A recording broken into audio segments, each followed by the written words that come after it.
మీ లైఫ్లో 10 చెట్ల కంటే ఎక్కువ పెట్టి మేము పెంచుతున్నామని చేలిపైకెత్తండి.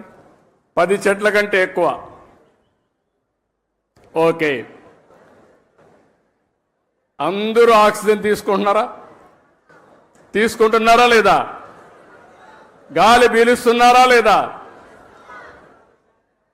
మిగిలిన వాళ్ళకి గాలి పీల్చే అర్హత ఉందా? ఇప్పుడు ఏం చేస్తారో చెప్పండి. చెట్లు పెడతారా లేదా? చెట్లు పెట్టే బాధ్యత మీద అవునా కాదా? అవునంటే చేలిపైకెత్తండి. ఇదే నేను కోరుకుంటున్నా. ఒక అవేర్నెస్ రావాల్సిన అవసరం ఉంది. ఈరోజు మీరు ఒక్కసారి చూస్తే ప్రపంచానికి ఒక పెద్ద సవాల్ గ్లోబల్ వార్మింగ్. అంటే వాతావరణం ఉష్ణోగ్రతలు పెరుగుతున్నాయి. దీనివల్ల మీరు చూస్తే వర్షాలు తగ్గిపోతున్నాయి, భూగర్భ జలాలు ఇంకిపోతున్నాయి, సాగు ప్రమాదంలో పడతా ఉంది. తాగునీరు లేకుండా ఎక్కడికక్కడ ఫ్లోరైడ్ కంటెంట్ పెరిగిపోయి అనారోగ్యం పాలవుతున్నాం. దేవుడు అన్ని విధాలా బాగా పుట్టిస్తే ఈ నీరు దాగి వికలాంగులుగా తయారయ్యే పరిస్థితికి వచ్చాం. అందుకే ఇప్పుడే అంకారావు గారి స్టోరీ విన్నాం. మనమందరం చిన్నప్పుడు చదువుకునేవాళ్ళం, నేను కూడా చదువుకున్నాం. ఆ రోజు మీరు చూస్తే ఆ కథ ఒకసారి చూస్తే ఒక వృద్ధుడు చెట్టు పెడతా ఉంటాడు. రాజు అక్కడికి వస్తాడు. ఆ వృద్ధుడికి వయసు అయిపోయింది. అతన్ని చూసి అడుగుతాడు ఆసక్తిగా, నీ వయసు అయిపోయింది, ఇప్పుడు చెట్టు పెడుతున్నావు, ఈ చెట్టు ఫలాలను తింటావా అని అడుగుతాడు. అప్పుడు ఆ వృద్ధుడు చెప్తాడు, మహారాజా పక్కన చెట్టు ఉంది చూడు, మా పూర్వీకులు పెట్టారు, దాని ఫలాలు నేను అనుభవిస్తున్నా. నేను పెట్టే ఈ చెట్ల ఫలితాల్ని నా పూర్వీకులు మా పిల్లలు అనుభవిస్తారని ఆ వృద్ధుడు చెప్పాడంటే అది విజ్ఞతని మీ అందరికీ తెలియజేస్తున్నా.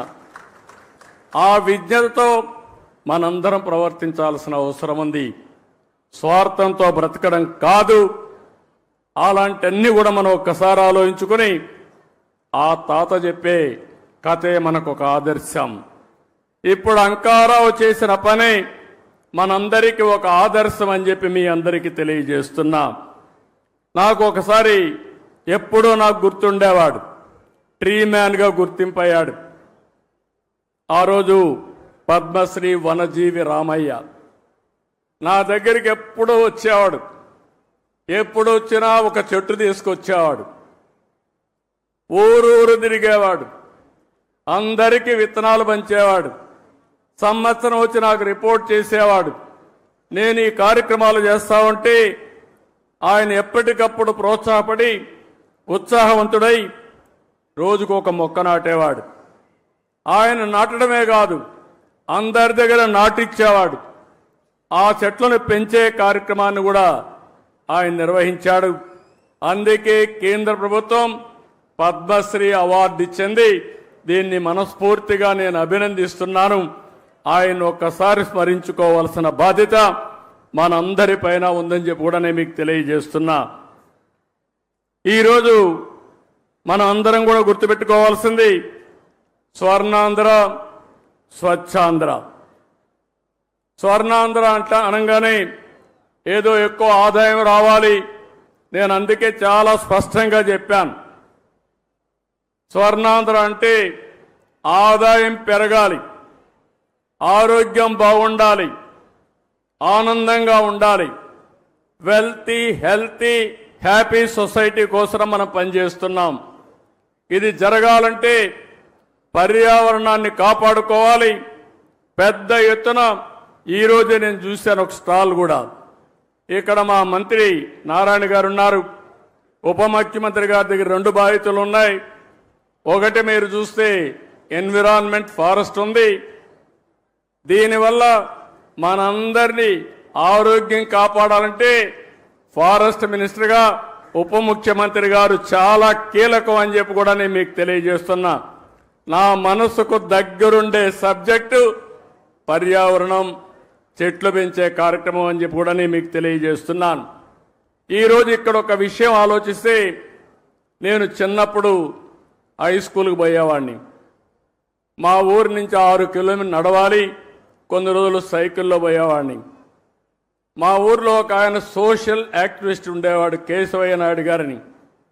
ఆయన పని ఎక్కడన్నా అడవుల్లోకి మేకలు వచ్చినా, అటవీ సంపద ఎవరన్నా కొట్టేస్తా ఉన్నా పిటిషన్లు పెట్టి యాక్షన్ తీసుకునే కార్యక్రమం చేసేవాడు.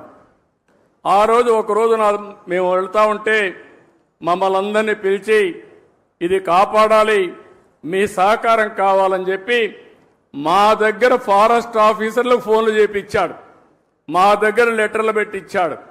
దానివల్ల ఫారెస్ట్ ఆఫీసర్లు వచ్చి ఇమీడియట్గా యాక్షన్ తీసుకునేవాళ్ళు.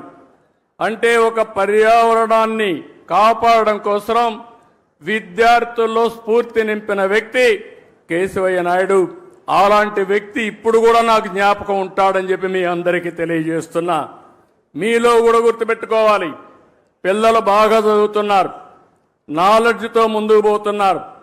భవిష్యత్ అంటే ఒక చదివే కాదు, నాలెడ్జే కాదు, మనం అన్ని రంగాల్లో అభివృద్ధి కావాల్సిన అవసరం ఉంది.